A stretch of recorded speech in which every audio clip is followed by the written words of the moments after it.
K3FZT.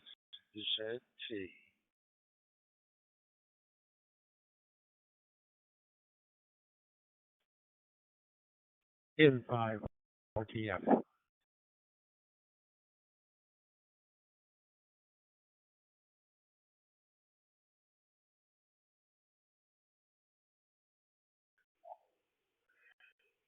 QSL, before we start the net officially, early check-ins, PY2BBQ, N9OML, WJ8B, K3FZT, and N5RTF. Nice to have you all on board here this morning. This is a Marco, Medical Amateur Radio Council Digital Voice Net. We meet every Saturday at 11 or 1500 UTC. And Quadnet Array allows us to transcode, so our members are using different digital modes. For those of you that are not checked in and are listening that may not be Marco members, let me let it drop one.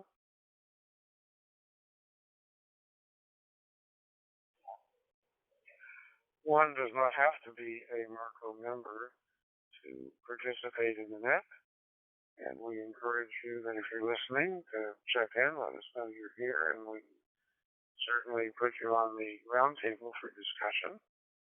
And it's a very enjoyable group of people and informative topics. And in the Quadnet Array, for housekeeping purposes, keep your transmissions to 2 minutes. Don't tailgate. Give a pause before you transmit. Wait for the last person's transmission to end and pause. And pause before you transmit. Let it drop one example.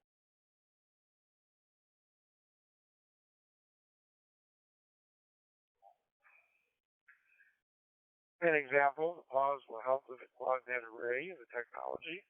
Since we're dealing with repeaters and servers, everything talking to each other, communicating, it has to be in sync for it to all work properly. And the best thing is to just use not only proper etiquette, but the proper etiquette here is for technological reasons as well. And we're glad to have everyone here with us today. Are there any emergency check-ins, people on limited time? Well, actually, anybody first now that has just emergency priority traffic, so that make your call.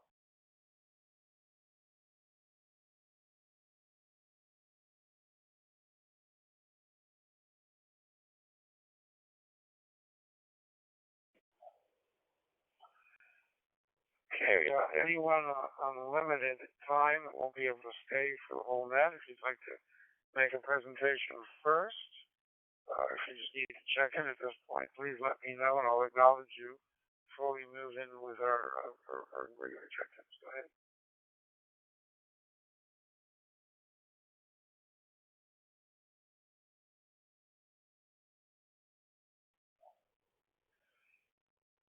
Very good.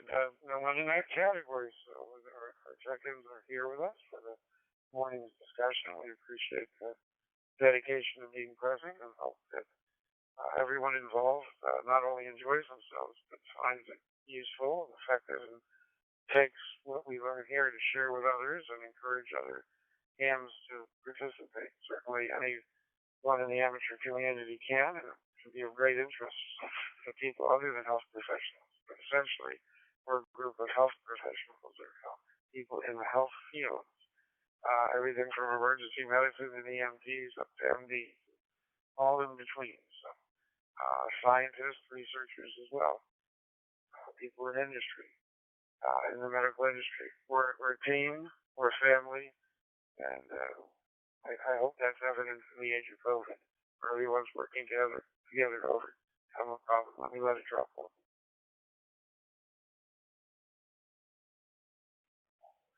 Are there any other regular check-ins or individuals that would like to, or listening, that would like to become a regular check-in? And even if you don't want to be involved in the conversation, so let us know you're here, and so we can get you logged in. Go ahead and make your call to AA for us.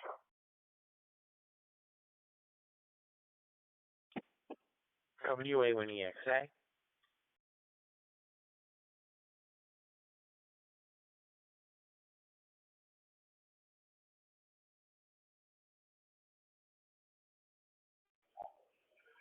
Good morning, Mark. WA1EX. I got you checked in. The NetLogger's up and running. I haven't opened the game window yet, so I'm going to go ahead and do that now and see. Okay. Good morning to everyone from Andy. Good morning, Andy.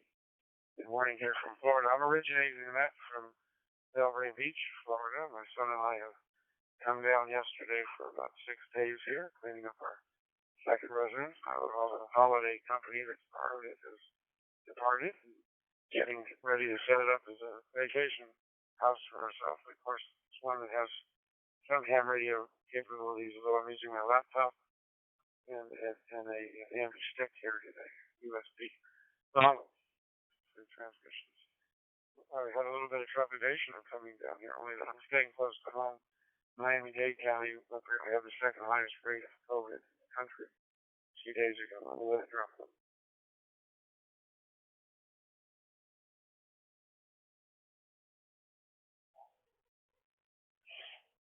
Well, we're operating today out of Palm Beach County, 2 counties north of Miami-Dade. The southeast Florida metropolitan area, megalopolis as it is, extends all the way up to the county. I'm sure the peaks aren't far behind. I just saw an article. I was on campus yesterday. Spoke to some of the physicians, and we're even in disagreement, or certainly in our interpretation of the news we're hearing.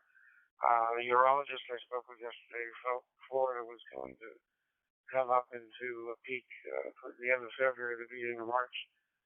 But yet today, there was a University of Florida study that suggested that the peak in Florida would actually be next week. So a lot will be said over the next month or two. We can have discussions about that today.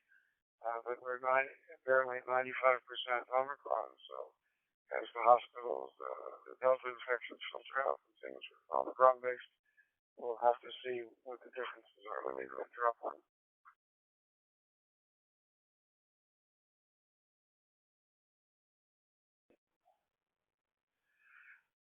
So as we continue our discussions today, this is AA4FL from the Medical Amateur Radio Council. It's a dynamic situation, apparently. It's changing every day, and our knowledge is changing every day. And certainly, let's discuss your perceptions from locally and globally today, and there's any other topics that are related. Certainly, there's other medical issues that have arisen from having shortage of staff in hospitals. And my hospital is going through those experiences. I had a PA yesterday see me in a follow-up visit versus residents and physicians at first, and they're very understaffed, people calling in sick. My father-in-law's independent relief facility in the same situation, no dining room service or shipping food up. The positivity rate seems to be there, probably only about 2.5%. They're not taking any chances. Let me let it drop them.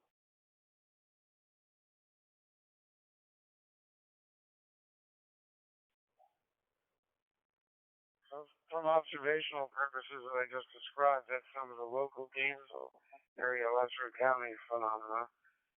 Yet to be seen what's happening worldwide.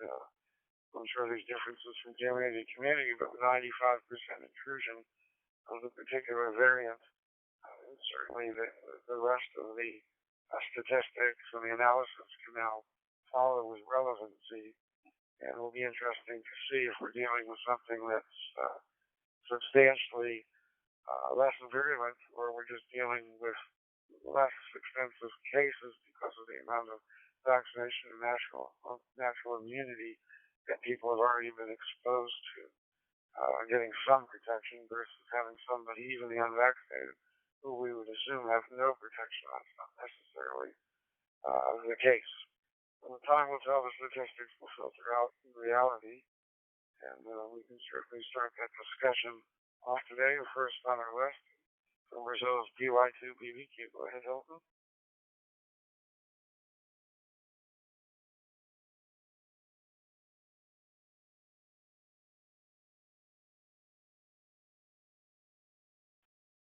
Okay, A4FL. This is BY2BBQ Hilton from São Paulo, Brazil. Happy to be back to Marco DVNet this in the beginning of the new year. Hope you all had a great New Year party and Christmas as well. Here in Brazil, we are experiencing a new rise of COVID-19 regarding the Omicron variant. The numbers came from about 1,000, 2,000 new cases a day to more than 54,000 cases a day. But that's in one hand. On the other hand, we didn't see deaths or intensive care unity occupation from these patients, probably because of the lower severity of the infections of this new variant and the immunity of the people here because of the vaccination rate that we achieved. So back to you, Jay, for FL, PYQ, BBQ.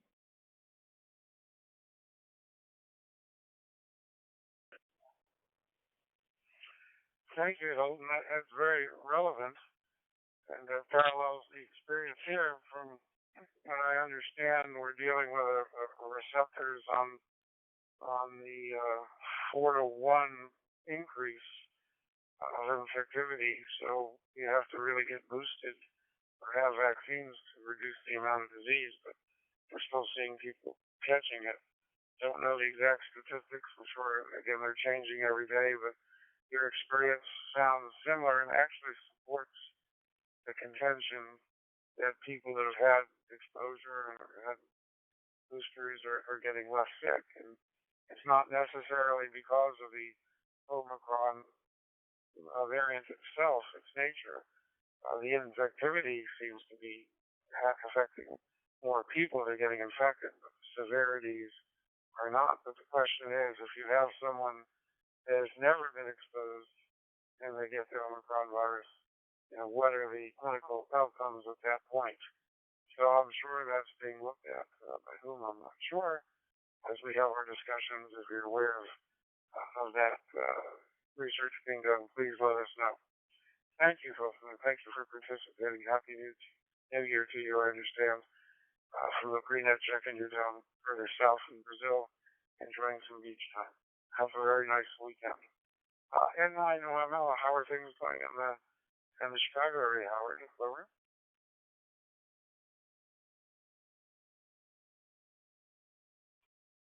Aside from the tragedy comedy of the Chicago Teachers Union and the Chicago Public Schools and the reopening plan and our network news coverage there, our numbers track similarly to the rest of the nation, rest of the world. 95% is the exact number they've used to describe the percentage that Omicron has taken over of the COVID infections. We have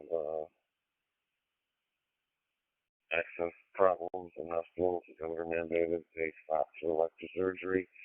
Not quite sure if it's totally happened everywhere, but that was the governor's mandate. Like many states, we're locked in the political battle of who's got what authority. And it's just bad. The numbers are up. What I'm not totally sure on, and maybe someone else can weigh in as it proceeds, when we say that Omicron has taken over, did it displace Delta activity down, or do we have a amplitude wave of the combined numbers of Omicron and Delta infections? Then the only other thing I would say is yes, we're seeing significant disease morbidity and disease activity, but mortality rates seem to be lagging and not peaking as highly or as quickly as they did with Alpha and Delta. And I don't know. That's all. Happy New Year, everybody.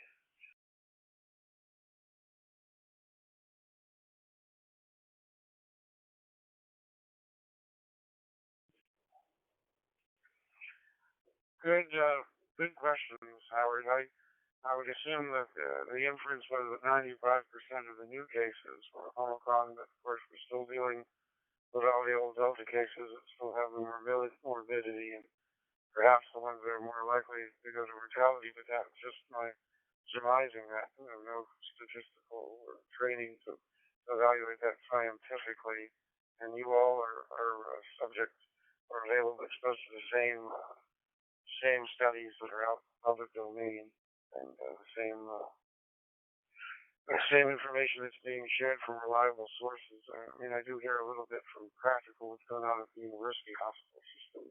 So that has no bearing on what's going on at every other hospital system. Let me let it drop one.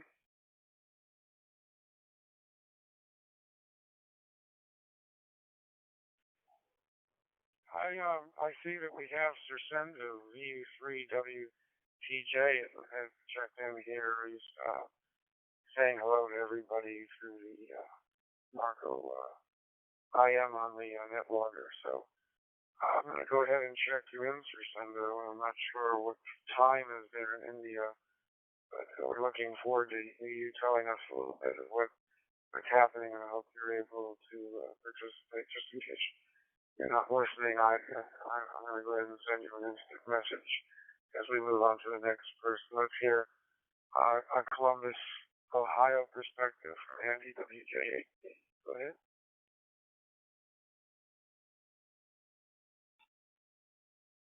Well, good morning, everybody on the net. Woke up this morning. It was 7 degrees outside. Up to only 13 right now. Fortunately, the sun is out. So hopefully it will melt off. And later this snow that we got, we managed to escape the bullet pretty much. As far as COVID goes, here in Ohio, the statistic that always brightens my eye is that 1 in 3 people are testing positive of those being tested. So that's pretty darn high. And my friends in healthcare, and particularly my daughter, whom I get direct stuff about from on all occasions, it's still a big problem. Staffing is a huge issue, and in some cases, people with normal severe health problems such as COPD exacerbations, coronary artery disease, etc., are having trouble getting into the ICU or CCU because of the COVID patients. I think Omicron is the dominant positive test, and not necessarily the dominant strain in the very ill people in the hospital. Most of the tests he has seen have been in people who are unvaccinated completely. And those people have, sometimes they're older and they have lots of health problems anyway, and some of them have been vaccinated, but he's only seen a couple of those. Most is striking that they have 19, 25, 31, 41-year-old people die of this disease and who are otherwise healthy. So it's a problem, and it's continuing to be an issue here in Ohio. So on a personal note, I have 2 of my grandchildren got it. We think it was Omicron. It probably came from a younger one who's 4 and unvaccinated and is in daycare. The older one was partially vaccinated, got it as well. Both of them have pretty mild disease and are doing well, and recovery is fine. So back to you, Jay, from WJP.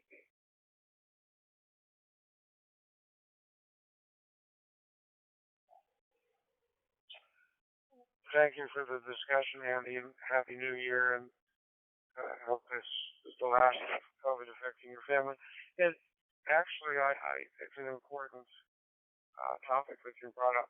So that's another question. So we've got the under 5s who haven't even had vaccine available to them, and under 13s, I guess, about 20, 33% maybe vaccinated, and who knows what's considered to be fully vaccinated these days. So what happens with these children if we have a Omicron that's easily transmissible? Does that just mean we have universal exposure basically over the next month or two with it circulating through the age group? But how does it affect them?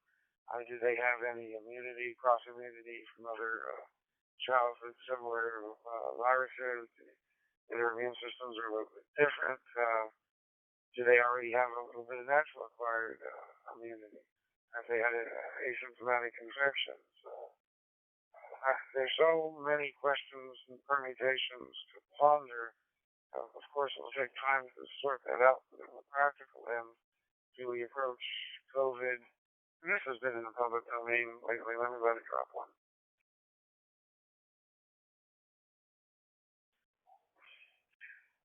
Do we approach COVID in the same manner as before in terms of public health management? With Delta, obviously, we were trying to get everyone vaccinated and do all the masking and do all the isolation from the standpoint of schooling and from the standpoint of public exposure when you go out. But with Omicron, if it turns out to be that it burns through so quickly, you take a different approach. You look more at hospitalizations rather than number of infections to make your public health decisions. We just don't know. I don't know if anyone has all the answers. We certainly seem to be misrepresenting themselves. It's a complicated situation with that. We'll leave this for discussion. And the next person is K3FDT, which I thought you were going to Hawaii. We're glad to have you here, Stephen. Go ahead.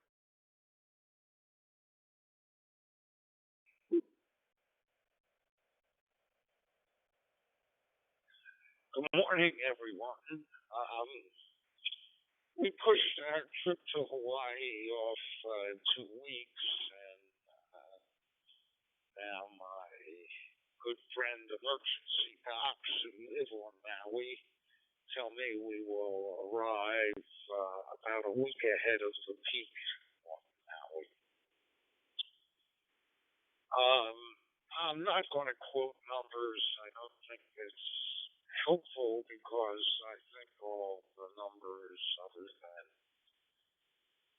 deaths, and even there nationally, we all know there's inconsistencies among states in death reporting, so I won't bother going there. But it does speak to the utter failure of public health leadership in our highly politicized environment. Indeed, according to the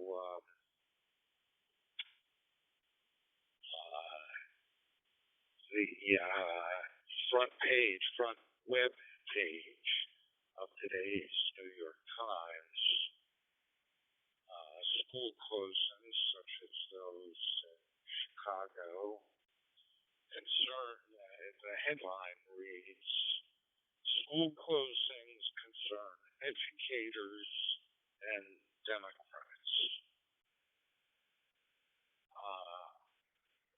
We can make comments about the media feeding this frenzy as well, but I don't know why Republicans are equally concerned about kids who after 2 years are also in a difficult spot with school.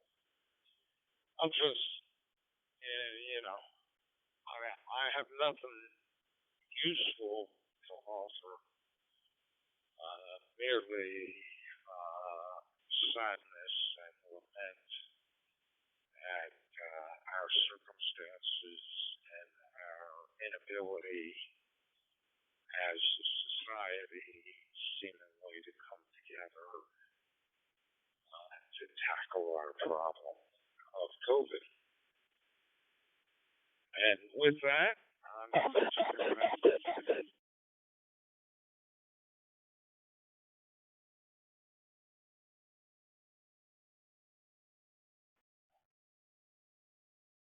This is AA4FL Net Control for the Marco Medical Amateur Radio Council Digital Voice Net, and we appreciate that, Steve. We hear your frustration. And I can understand why there would be frustration. We should all be frustrated, but we're actually dealing with So we're dealing with a different disease now, it appears, at least in terms of the dynamics of the exposures in a public health standpoint. This one is throwing us for a loop after a year and a half, almost 2 years of fighting a disease with different characteristics. This one's so dynamic that we're having to readdress the environment for prevention or treatment on a daily basis. But it's just interesting to see how fast it seems to be peaking out much faster than anticipated. Apparently, not necessarily so. I mean, again, we'll look back on this in retrospect at some point in the future, and the reality will thus be known. Regardless of public health issue here, we have a lot to learn from how the virus has infected us and the manners of societies adjusted to reacted to it. There's a lot of lessons to be learned. So we have a member here that's very philosophical and very intuitive and can probably offer a lot of good input. I know many of you are reluctant to offer input since, again, the dynamic situation changes every day. We'd hate to say something that is not as relevant today and not tomorrow. But Chip, in this rapidly changing environment, from the standpoint of us coming to grips and the mental health and not being suppressed upon it, tell us how you feel. N5RTF, AA4SO.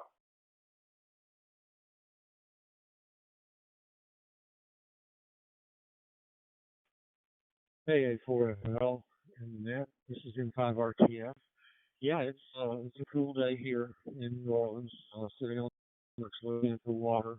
It's carnival season, which means that a million or so people are going to be wandering into the city over the next 2 months. So we're looking at huge crowds, and of course, with that will come COVID strains.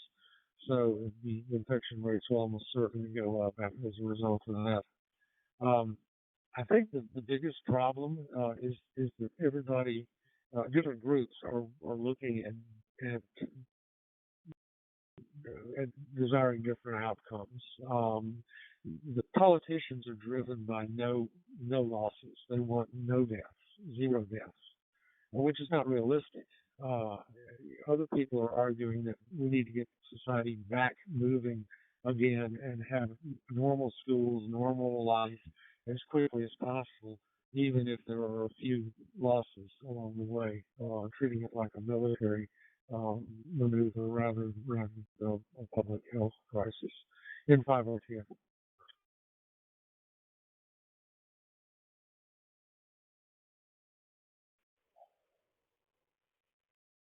Thank you very much, Chuck.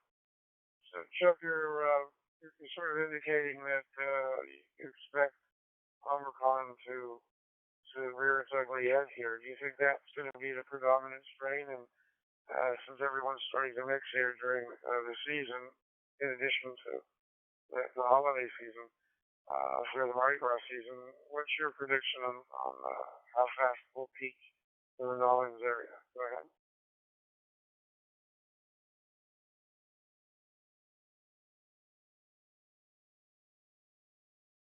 I don't think it's going to be just the New Orleans area. I think this thing is spreading so rapidly that we're going to learn a lot of lessons from it. On the other hand, it may be a good thing. A lot of our social problems have come from people desperately trying to do something to stop it, to slow it, or whatever. It may be that the best thing is just to have it blow through as fast and as furious as it possibly can.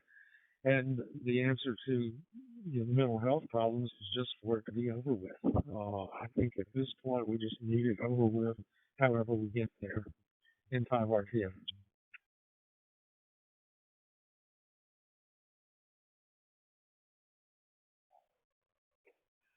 Well said, Jeff. That AA4FL net control here, that young 2 to 4-year-old group that with no vaccinations being a source through the holidays, I'm assuming that between school and families that also accelerates the spread nationwide.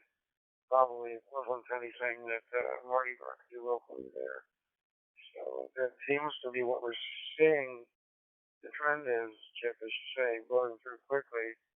As I mentioned earlier, here in Florida, they predicted the end of February, beginning of March, and now University of Florida study, which I haven't read yet, but the headline said it, perhaps it might be as early as the end of next week. So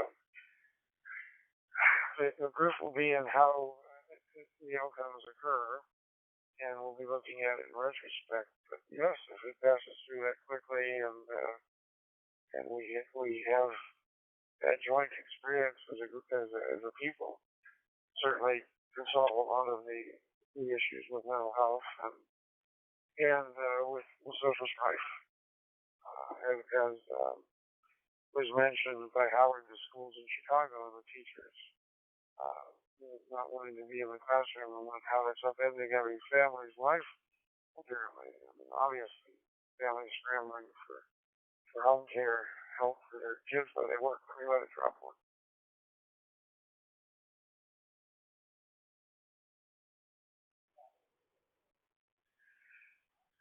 Obviously, this is a disease with very vulgar implications and outcomes, not only for those that get ill, morbidity involved, but and the mortality involved. It's just a daily stress and strain on the family unit and the working world.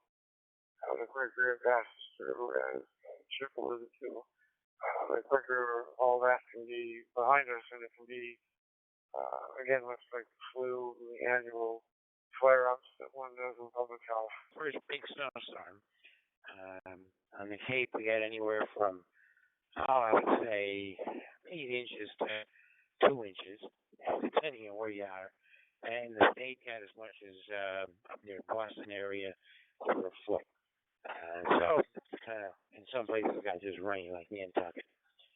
As far as COVID goes, the only thing I've been looking at here is the discrepancy there is between hospitals and counties as far as the ICU capacities or the ICU populations. And I don't know if this is true everywhere, because I haven't looked at all the other parts of the country, but we've got some counties at over 90% full in the ICU, like Plymouth County, and then we have other counties that are less than, 42% full, which is about what they always are, and everything in between.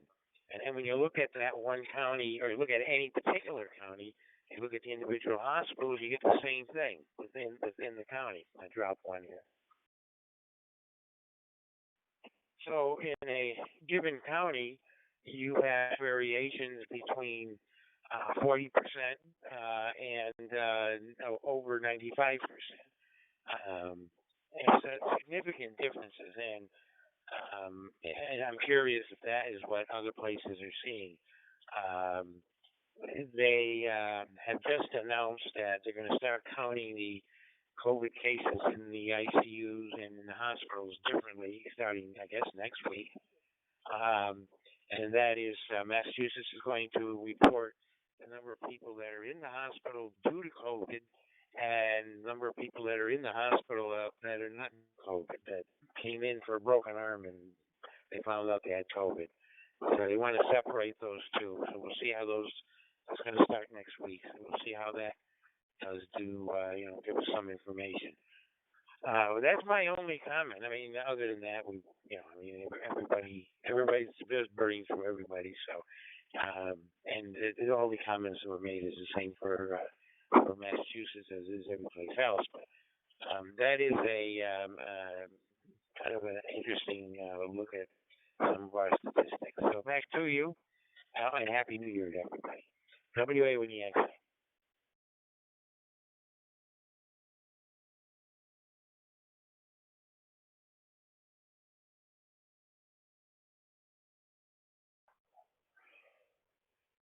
Thank you very much. We appreciate that. Oh my gosh. Just looking at the time in India because we have Srizendo here, and it's nice to hear Massachusetts perspective. It's great to hear New York We were very fortunate today to have someone checked in not often with us because of the time difference, and I hate to have him stand by here. So, Sir Senator, if you're monitoring, if you're still here on the net, VU3 WTJ, we would love to hear from you and hear a little bit of your perspective from India. Go ahead. Alpha Alpha 4 Foxtrot Lima, this is VU3 Whiskey Tango Japan returning to the group. First of all, Happy New Year to all of the members of Monitoring the Net. First of all, COVID situation in India is going to worsen day by day, and what we are observing here, infectivity rate of Omicron is much more higher than previous year, but symptoms are very mild. So this is the only difference from previous year we are observing here. Maximum patients are having complaint of cough and cold, running nose, and not too much patient are reported with respiratory distress. So this is the thing that we are observing right now, and we are expecting peak of this Omicron spread by end of the January or starting of February. This is the current scenario in India. Microphone back to you. Alpha Alpha 4 Foxtrot Lima. This is Victor. United 3. Whiskey Tango Japan. Over.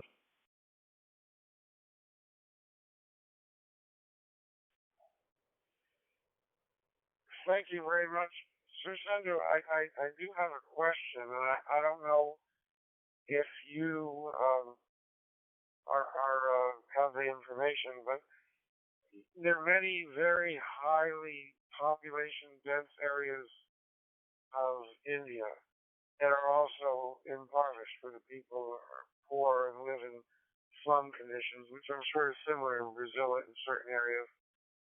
But in India, as somebody that's in the Indian military, maybe you would know, are we seeing Omicron spread very quickly through those communities where people live in very close proximity to each other? And are we seeing a lot of severe illness? Are we seeing hospitalizations from that group of people? Or are we just seeing morbidity without hospitalization? Go ahead. QSL Alpha Alpha 4 Foxtrot Lima. This is U3 Whiskey Tango Japan returning to the group. Yes, this thing is observed, and currently there are three states in Maharashtra, Delhi, and West Bengal. These three states are highly populated and very dense population is there, and all these three states are showing a maximum rise in Omicron cases, and there is almost 40 to 45% increase per day of positive cases is there. So yes, highly dense population is a big problem for us. And in military also, people are used to stay in barrack, and that is also is a big problem here. And even in my unit also, there are 20 guys are infected by corona within last 3 days. So this is a big problem for us. But only thing is symptoms are very mild. Those people are not showing any kind of respiratory distress, that kind of thing that was happening last year in case of COVID. So this is the only difference. But the rest of the thing is spread is very rapid right now. A microphone back to you. Alpha Alpha 4 Foxtrot Lima. This is VU3 Whiskey Tango Japan. Over.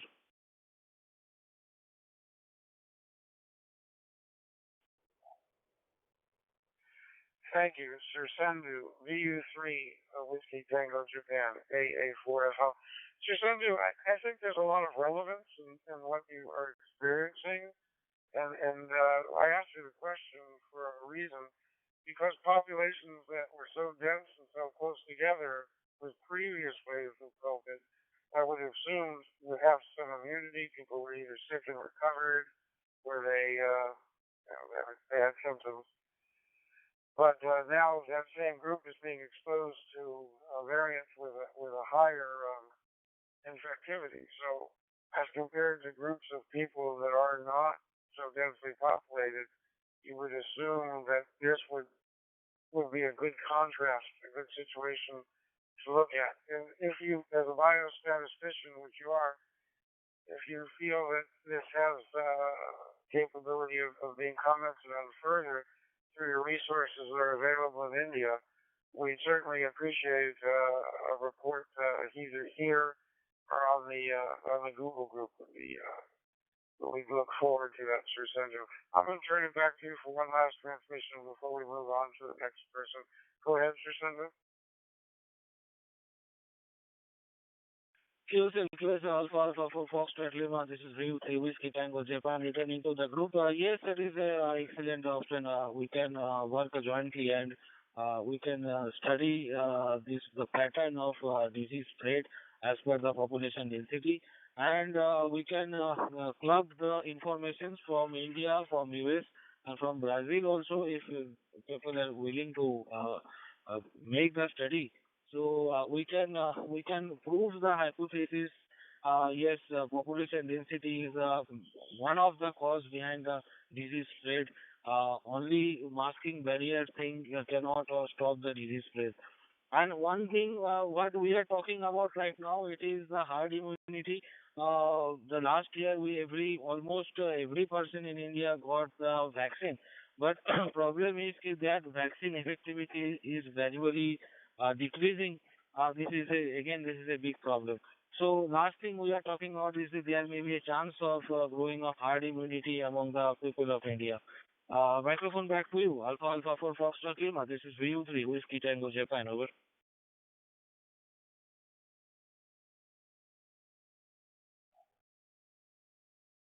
Thank you very much, Sir Sindhu. What I'll do is on our Google group, I will post the recordings of both Hilton's and Chet's to the listserv later this week, and because we only have a small portion, about 3 or 4% of our members participating today, so everyone can hear and ask questions.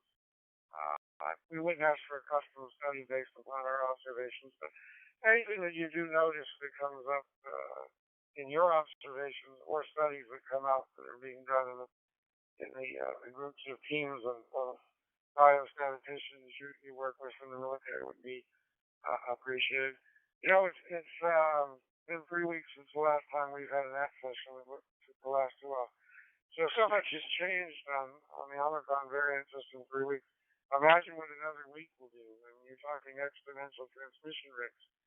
So as every week moves on, I mean, this is steamrolling by. So maybe in another month, the answers are quite clear. But certainly our members would be interested in hearing what you have to say, and we'll make the transmission available to them this week, and hopefully next week we can follow the conversation. We appreciate you being here. Thank you, Shinzo. Next on the list, N4 TSC Jerry. Nice to have you here today from Boca Raton. Go ahead.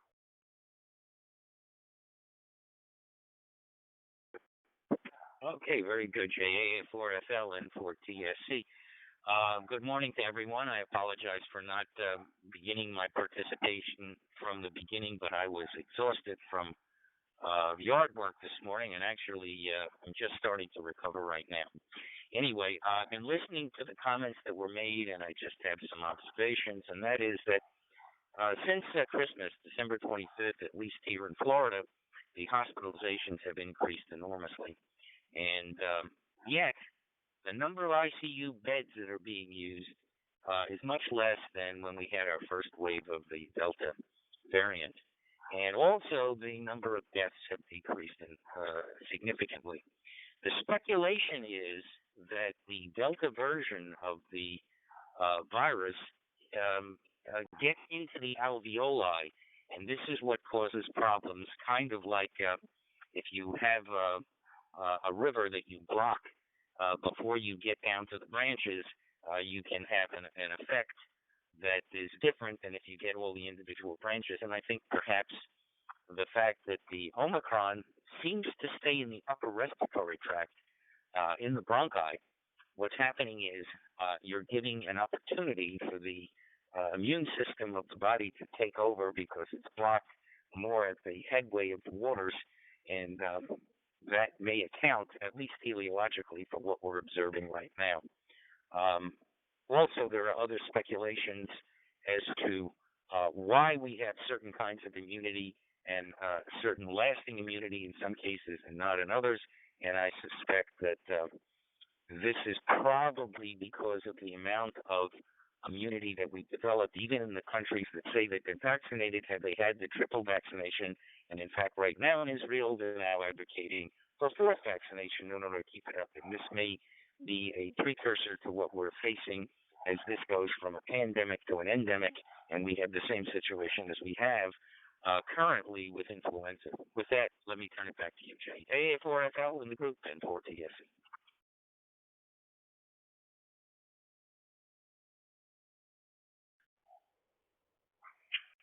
Thank you, Jerry. I know Israel's got so much data, Pfizer based, because they embraced the research early on. But from a practical question here, and talking about a fourth booster here in the United States, we haven't been giving boosters that long, so we're only about 3 months out. So it wouldn't even come up for discussion here until probably April or May. Will there be a renewed booster, one that's targeting Omicron by then? And again, being that it's almost kind of characteristics of the strain is so different, would a booster be worthwhile to wait until we can target it for Omicron? Do you think that's practical by April or May? Over. I suspect that what we're going to need to do is just to take a look at the data, and as Sir Sindhu is saying about biostatistics and looking at this, we just need to get the data and put everything together. I was just observing that was what the case is. And I think based on what we're looking at right now, we're looking at the possibility eventually as we get into winter season next year, we may have a vaccination that may be tailored and more effective against these different variants, and we may also be speculating as to what new variants may be possible. And this is sort of looking at the model of what we're dealing with influenza every year. We're guessing at what's happening. We know we get a percentage of people that get some immunity. So I think that's the direction that we're headed. AA4FL and 4TSC.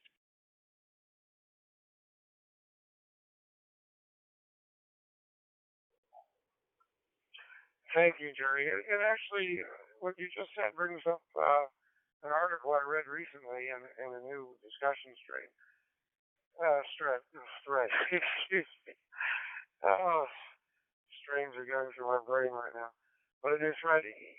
They're saying that in the future, artificial intelligence and modeling might be able to be used not just for COVID, but for all diseases to look at viruses and anticipate, based upon crunching all the different available information, what the changes might be in the future, and actually get a step ahead of the natural changes that occur in nature.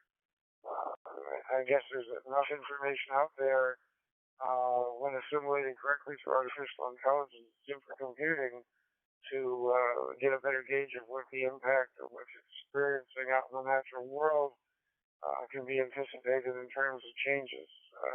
Jerry, have you read any similar articles to the one that I'm just describing? Go ahead.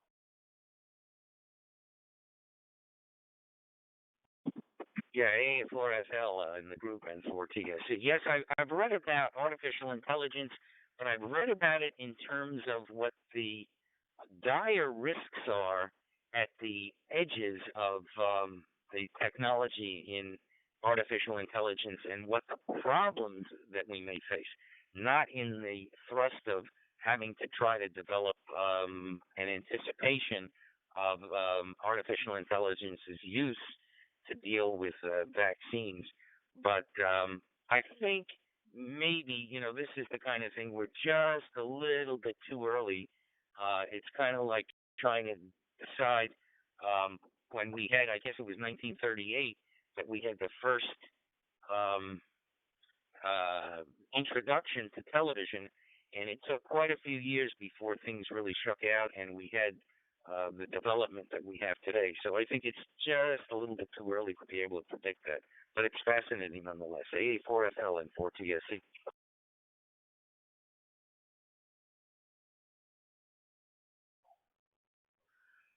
Yes, it is fascinating, Jerry. The half-life of knowledge rapidly decreasing, or I mean, less time half-life of knowledge. Whereas, hundreds of years ago, if you studied a particular subject, you were good for quite a long period of time, whether it be a PhD or a doctor. In today's world, right now, the challenge is keeping up. I mean, certainly, if you were in the information technology field 20 years ago, you experienced that. I mean, computers were 18 months later, they were at least twice as fast, the same cost to buy systems in the business world. Remember the standard pricing of tonight. I ran into recently some of the computer invoices I bought back in the early 1990s. Laptops were ridiculous costs. Where you're spending $4,000 on a souped-up system that would be garbage material now. But we're looking at an exponential growth. This particular article specifically was looking at viral mutations. Mutations in viruses to anticipate the structural changes that would impact the ability to develop vaccines without focusing on any of the other aspects of supercomputing and artificial intelligence. I'll take a list if anybody else wants to talk about that subject. Go ahead and make a call to AA4FL and take a list. N3IM for check-in.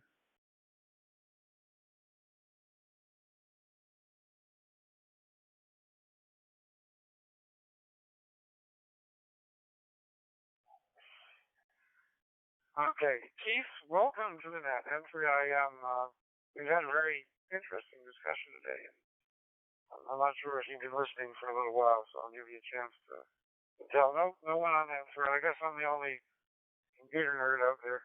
I know many of you are computer enabled, but I guess I'm the only one that's a nerd with a social research type of man. This subject is fascinating. We think about the world and the changes that occur on a regular basis, and the decisions that we make in the public sphere, and how outdated they can be so quickly impractical. So what are the metrics based upon all these changes? Chief, you might have some suggestions and input. Do you think the metrics we're using to look for disease today, in terms of infectivity, are going to be the prevailing way to approach this disease, or is it going to be more of the hospitalizations? Go ahead, Keith.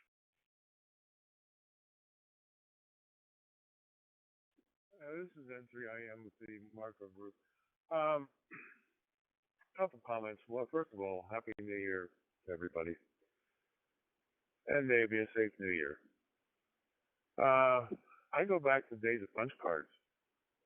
And my first computer was a Commodore 64. And my first IBM computer was a 486 machine with a big 40 megabyte hard drive. Period. As far as AI is concerned, I can see the use of it to determine what variant may come out of the new viruses based on how variants have occurred. However, I do not see it figuring out a new virus coming on. Break one. I see AI as to be more effective in the way of determining needs in hospitals and how to best be prepared for a new outbreak, no matter where it occurs. It's kind of interesting that South Africa had very, very low COVID-19 infectivity, but Omicron seems to have started there. which is kind of interesting. And that's the kind of thing we need to do. If we look back at the weather, uh, I don't see anybody out swinging a vial around in the air anymore to determine anything to do with weather. Looking at the barometric pressures and so forth, they still do. But the weather modeling has taken off big time. When you look at AI, this may be the way hospitals and the CDC may be able to track and determine things and be able to look at what new variant may occur. That's my comment for now. This is M3IM.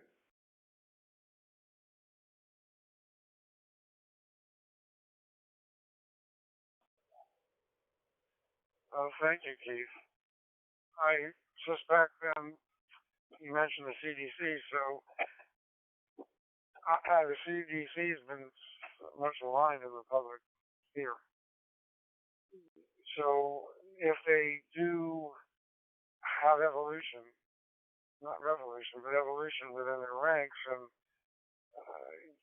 embrace all the new technologies, but not only that, give practical suggestions that are communicated properly. Do you feel that the public confidence will be redeemed? Because right now it doesn't seem to be that their suggestions are being received by the public uniformly. Or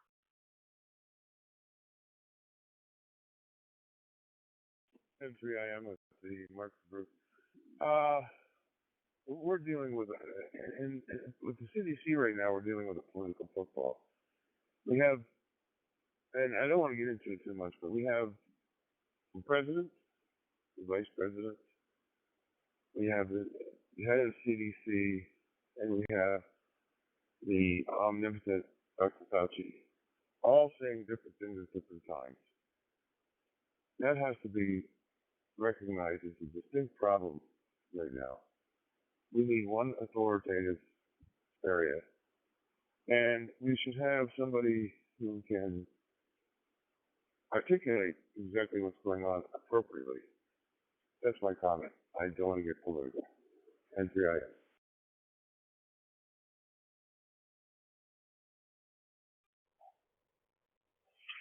thank you for being apolitical about that, Keith. I agree that there needs to be a uniform voice, but also would be remiss not to mention that there seems to be quite a bit of resistance to a unified voice from 50 states in the United States. There's no uniform desirability to accept what's being suggested, no matter what it is. It certainly would help if it was unified. I would imagine, and that this isn't necessarily indicative of any political party. But we're just talking about doesn't matter who's in charge. They're not being respected and embraced. So it may go back and forth as to which groups are involved in both consuming and promulgating their versions of what's acceptable in terms of policy. But it's certainly a quandary. And as Chip mentioned earlier, with Omicron passing so quickly through, it could have possibly helped to alleviate some of these practical problems that are societal problems and obviously also political problems. Keith, it's always wonderful to hear you here. I hope you're not freezing too cold up there in Pennsylvania. Some of the other members had mentioned how cold it was up in the Northeast, and I'm not sure if you were monitoring at that time. So, are there any other members? First of all, are there any late check-ins? Anybody else that would like to check in? There's late check-in. Go ahead and make your call. AA Force Out.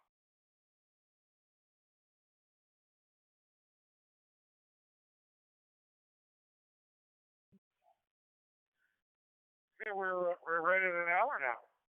How's that for timing? But we don't necessarily have to call the net to adjourn at this point. Are there any other topics that one would like to discuss? Anything in the spectrum related to amateur radio, or amateur radio and health? I know COVID's been a predominant discussion focus, but that's not the purpose of our net. But we're here to talking about topics related to amateur radio and in a health context. So any other comments to be made and started discussions? Go ahead and make a call to AA4FL and I'll make a list at this time.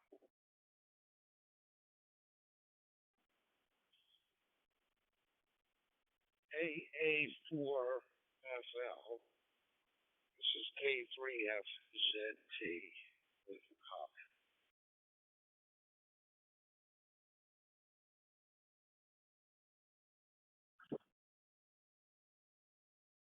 TSC with an observation.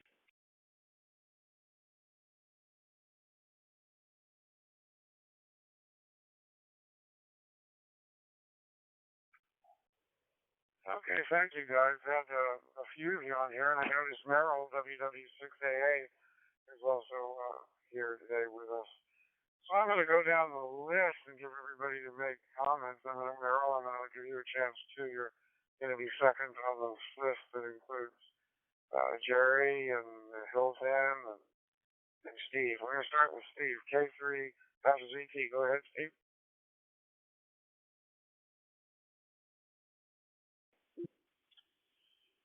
My comments about artificial intelligence are that artificial intelligence models are built on data.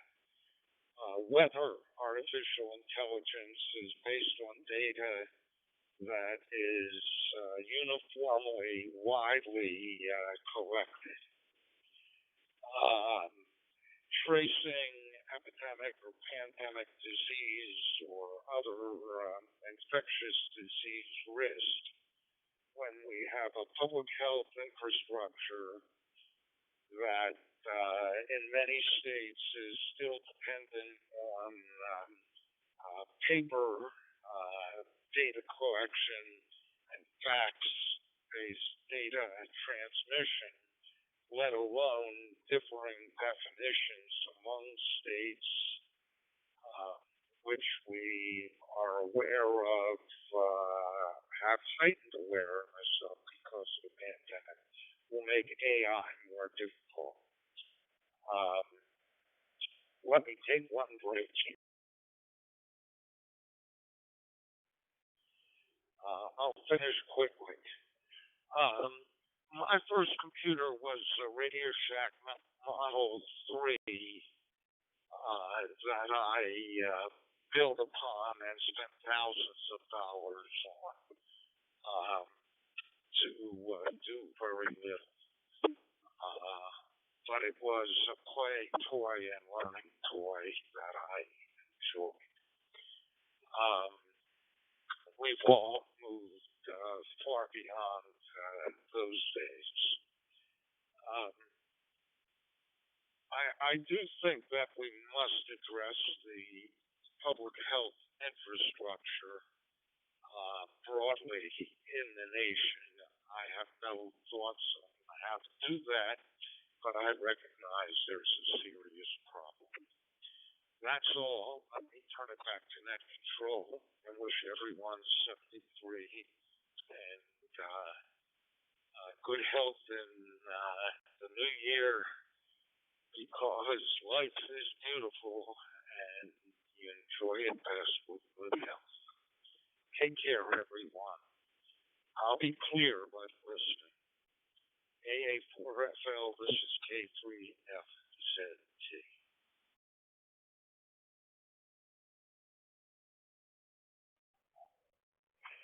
K3FZT, AA4FL. Stephen, thank you very much.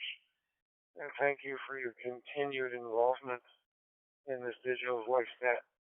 Just about everyone here is a regular and regularly participates not only in checking in, but offering wise comments, wise interaction, there's a discussion constructively, no matter their background. I commend you all for that. And I know many of you personally, and I know what a wide spread there is on the political spectrum from our members that I'm friends with. And I am totally impressed with the way everyone handles themselves on this net. Thank you very much.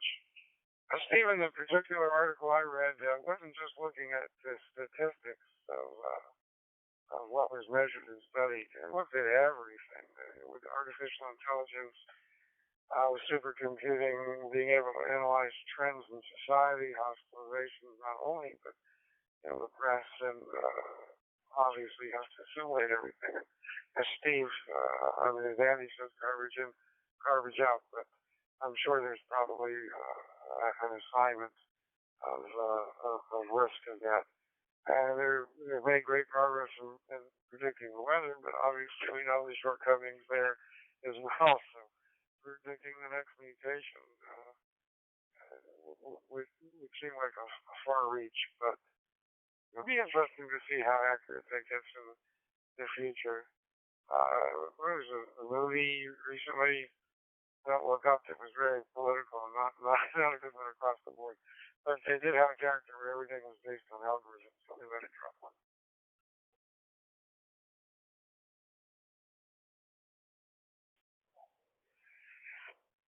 In a more constructive way, it kind of reminded me of the Isaac Asimov Foundation trilogy. I believe, if it wasn't in the trilogy, it was one of his other books where they talked about the character was a psychohistorian, and they had developed algorithms. I suppose I don't know if they refer to them for algorithms in the book, but being able to predict the future, it was a science at that point.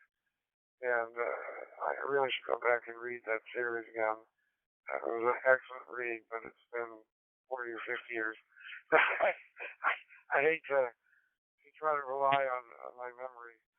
We know how inaccurate we are, and more so going from memories of every subsequent year. Next on the list here, we have WW6AA Merrill.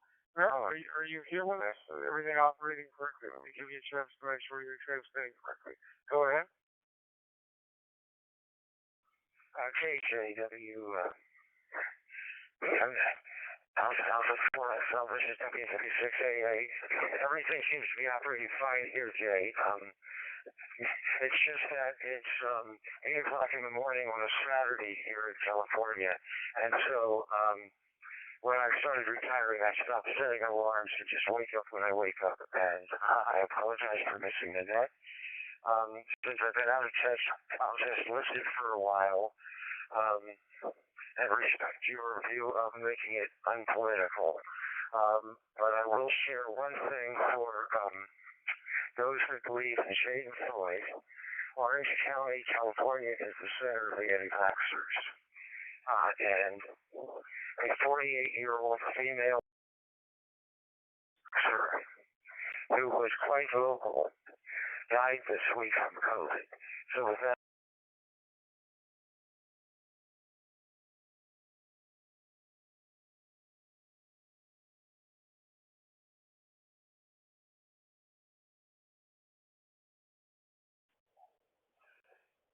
okay, now you might have cut off at the very last minute. We got where the anti-vaxxer died of COVID, and I'm sure no one is finding any pride in knowing that it's a sad situation.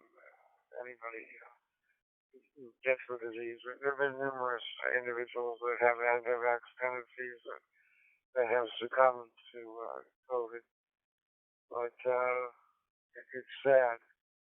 But there's going to be people that way that are very intelligent as well, and they have their own reasons for being anti-vaccine.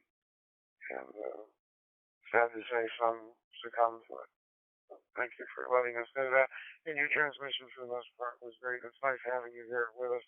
One question for you, for a quick answer. I know you spend much of the year normally in Switzerland, your second home. Is that going to be able to occur for you this coming spring? Go ahead.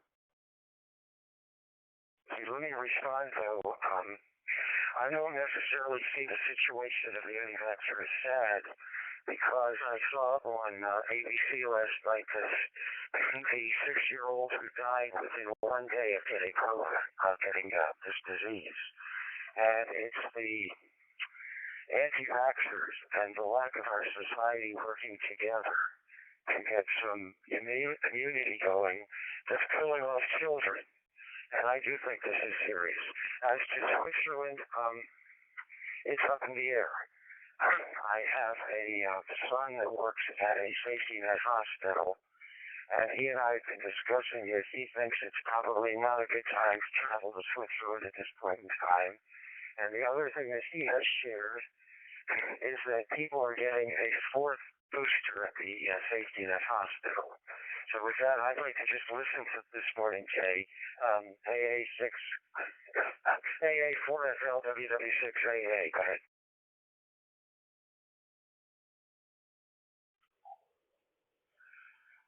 Thank you for sharing that. Meryl, I'm going to post the recording to the Google Lister, the link to it later. We had a lot of the discussion about some of these topics earlier. I know California time, very early in the morning. And to our participants, do realize that we do start 7 o'clock in the morning on the West Coast. In Srisendu, I think we start at 9 in the evening, perhaps, in New Delhi or in India. So there's a wide range of times. Brazil is already into the early afternoon. So do realize that sometimes we get check-ins from Japan, and that's a little more obscene because it's closer to midnight. So one beauty of the digital voice net is we're not limited by the propagation. We can do this worldwide, but the practicalities of people's sleeping hours are more the issue. But getting back into a comment that was made earlier, I believe by Jeff Penn 5RTS, you can listen to it now on the recording, is that in a way this is could be beneficial that Omicron is burning through so quickly, and that just about everybody seems that they're going to be infected if they weren't already, because it gets us past these issues that you mentioned in society where there's harm coming from others if this is universally exposed, and not that it's being done intentionally, but if it just gets COVID past us to a chronic disease of a lower virility that will help society in general overcome some of the strife that's occurring socially, politically, nationally, personally, family, across the board. Okay, next on the list we have some others that wanted to follow the conversation. So let's hear this from PY2BBQ. Colton, I know you had some follow-up. Go ahead.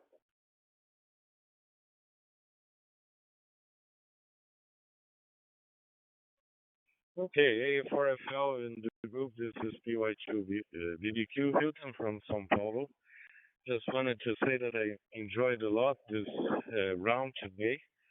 I think we started the new year with a great meeting today, and I enjoyed really.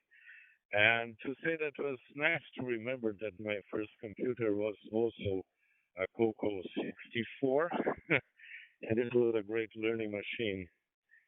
And I would like to add that, of course, artificial intelligence is on data, and we have much better data now that we had 2 years ago.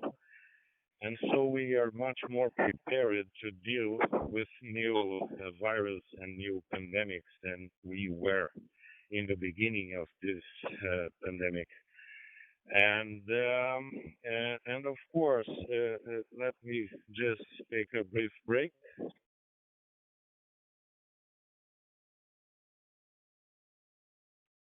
Okay, PY2BBQ returning. And regarding the Omicron variant, on what Sandra said also, we noticed that the official data in Brazil shows an increase of 50-fold on what we had a few weeks ago of new cases of COVID-19, although we don't see the same increase in hospitalization or deaths.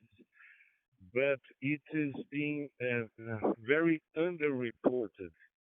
We see in the streets and everywhere people complaining of common cold that we are absolutely sure that it's not a common cold. It's COVID-19 in this Omicron variant. So, in one hand, we see that the increase of this new variant is very fast. What we had in South Africa and other countries of Europe was a very fast increase of number of new cases, and the same way it dropped fast and increased the herd immunity of the population. So it seems that if it's we are becoming we are reaching the end of this pandemic and we are moving to an endemic status. Okay, it was said, and there is some interesting articles in the JAMA Journal of the American Medical Association in this regard. So, great weekend for you, and I'll clear, but I'll be still hearing to the end of the round. S73 from PY2 BBQ Hilton, Ilha Comprida, Brazil. Bye bye.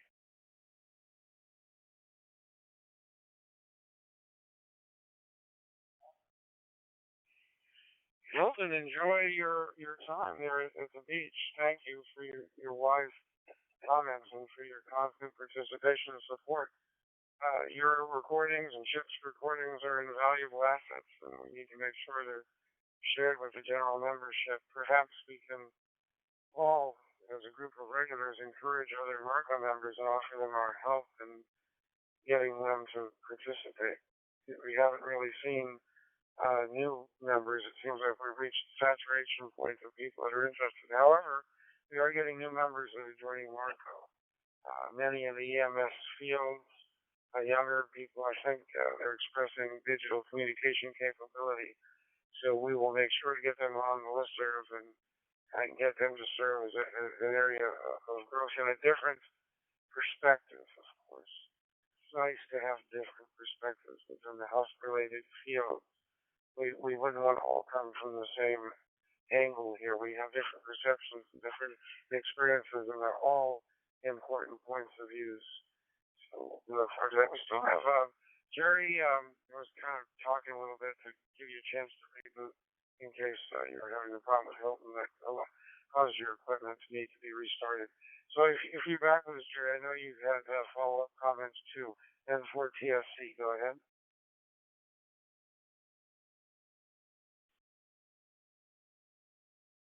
FLN4TSC returning. Thank you for that, Jay. I just wanted to make the observation about artificial intelligence since the question came up that from what is known about artificial intelligence today, expecting artificial intelligence to predict new variations in viruses is tantamount to putting someone in the middle of Kansas and asking, where can we go from here? So just an observation, we need more data, and eventually we'll get the thing sorted out. But I think even with artificial intelligence, we're going to need to predict the direction that we want to go, unless we get to a point where artificial intelligence becomes totally autonomous and then we have no control. A4FL and 4TSC, Happy New Year.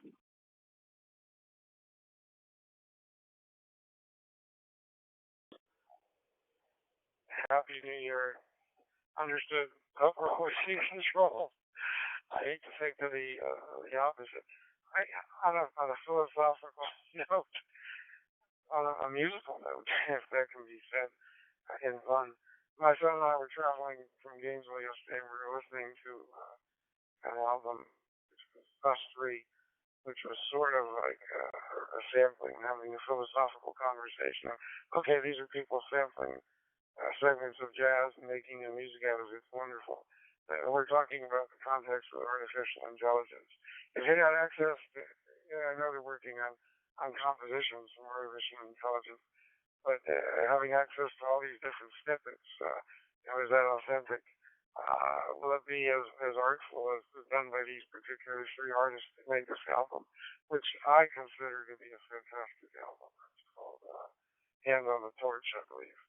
I don't remember exactly what year it came out, but for me, it's a fusion of jazz and rap, and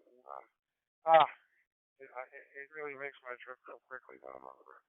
Any other comments before I call the net to a close? Go ahead and call AA for us. N3IM. Comment?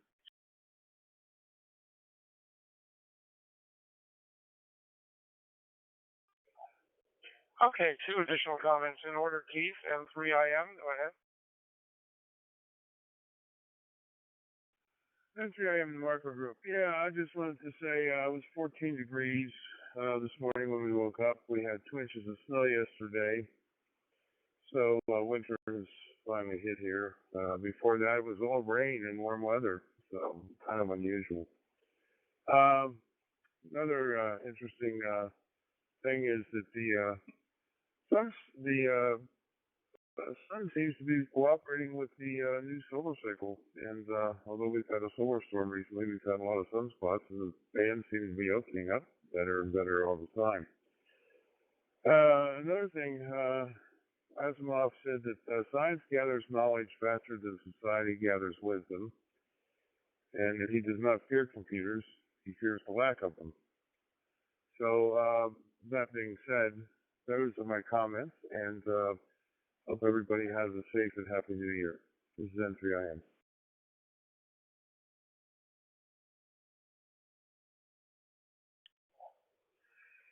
Thank you very much, Keith, for taking the time to share. Well accepted.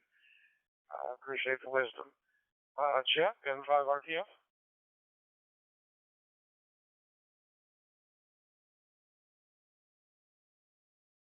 Thank you, Jay. A couple of unrelated comments. You're correct. It was as Asimov's first commission book. It was Harry Seldon, who was the psychohistorian.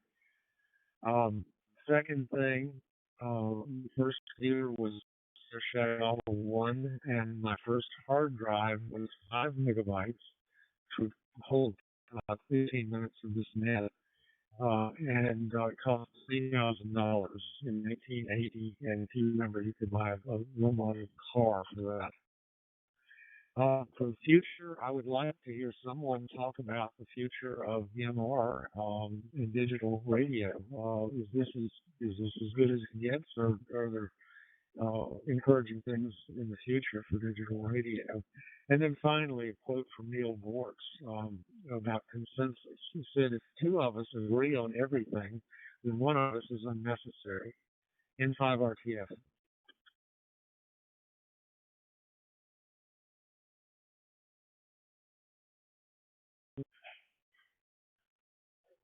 Thank you, Jeff. As usual, you bring a wholeness to our presence here in the net. Thank you very much for your wisdom, too. You and Keith are two jewels of Marco. There are other jewels, too, but you're two exceptional individuals that we're very fortunate to have very relevant. Speaking of the future of digital radio and amateur radio, there may be a few monitoring stations. I guess one person briefly check in. Is there anybody from the Quadnet Array that would like to comment? Go ahead.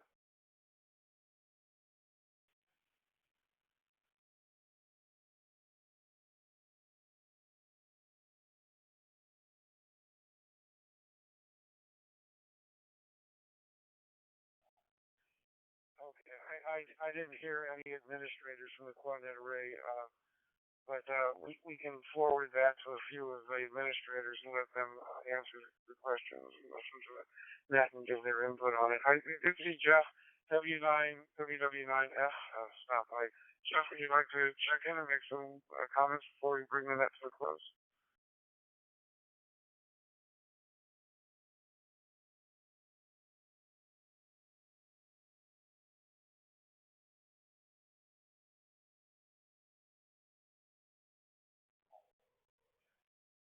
Okay, Jeff, I'm assuming you're having some technical problems, but you did have a brief momentary transmission received here. This particular session went very well with apparently was very few technical glitches, so I appreciate the Quadnet Array immensely. It's a very effective modality for communication today, and without this transcoding that's offered by the Quadnet Array, so it was to address some of Chip's questions for the future. If any of us know, not that I want the Quadnet Array to be limited, but of trends in manufacturing towards transcoding and building these acceptable just licensing and amateur products rather than the proprietary nature, that would certainly be even more ideal. But there's nothing wrong with having it done the way the Quad did, and we appreciate every extreme effort that they do here, every bit of effort that they do in making this possible for us. Thank you very much, guys. We look forward to having another net next week. With that, I'm going to bring the net to a close. I'll hang around for a minute or two if anybody wants to say hello of a personal nature. This is AA4FL calling the Marco Medical Image Radio Council Digital Voice Net to a close this week. See you guys next Saturday at 1500 UTC. 730.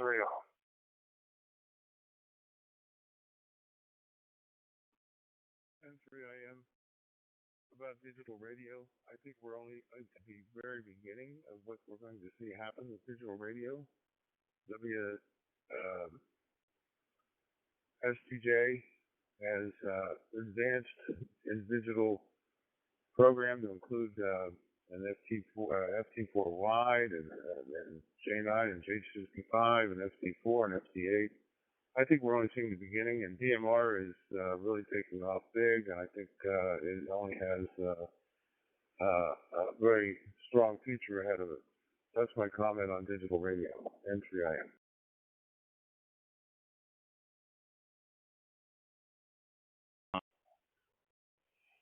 Yeah, thank you, Keith.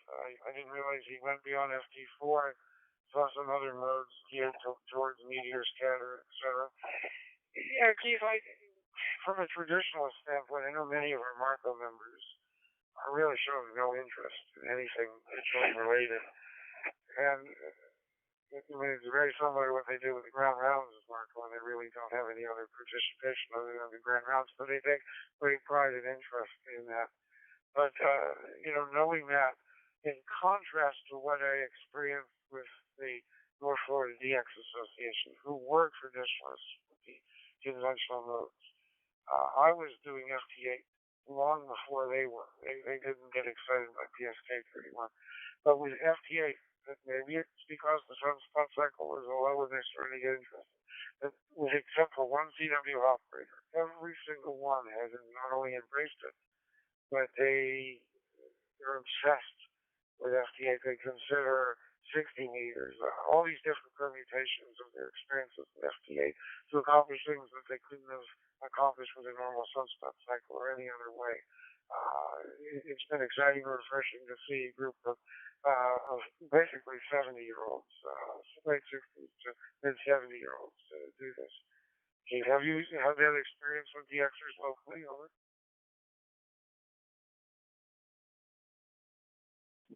There seems to be a lot more interest in the digital modes in the State College area, anyhow. As far as DXers are concerned, I think they'll hit any type of modality that they can to accumulate points or to accumulate their desired certificates. Over at Penn State, there seems to be a lot more acceptance of the FT8. There's a lot of people on it over there. And some of the newer hands are big into it, as you would suspect at their age, says, hey, digital's the way to go. Me personally, I probably had 1,500 contacts before digital went big, and never had enough countries to get a DXCC. Since I started on FT8, I probably have over 2,500 contacts on FT8, FT4. I haven't had much experience with JT9 or 65. PSK31, I haven't had any experience there at all. I do have an SDR system with HRD, and that has a lot of capabilities. But I finally got my DXCC as a mixed DXCC, both on CW and digital. So that was, one of the things I wanted to do all my life, but seems to never be able to get that last 20 countries on CW or voice for one reason or another. This is N3IM.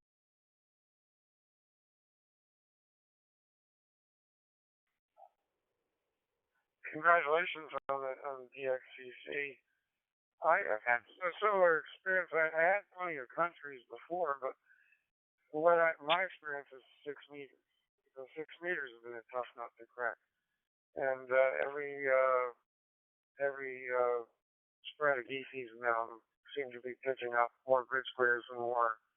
Now, granted, I have BUCC number 135 on 6 meters. I mean, I go way back. But I'm up to 82 countries now. I've always wanted to, my goal is to have that 10th band DXCC, not to go, I mean, that's not what it's about. I'm talking about the ability for FTA to overcome the propagation limitations in terms of the equipment I have. I mean, let it drop one.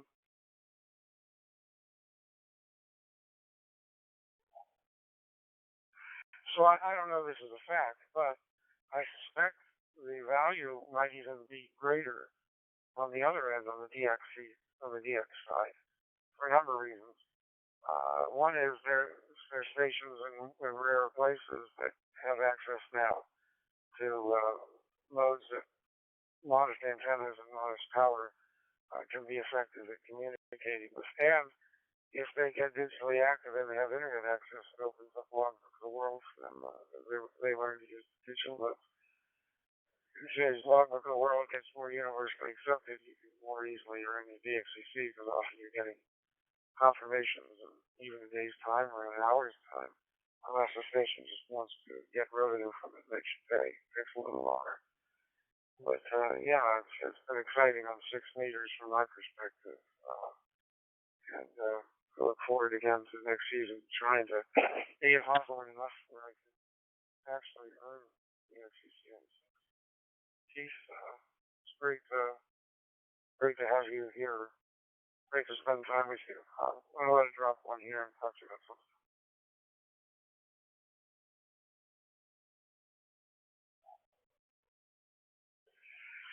So as of right now,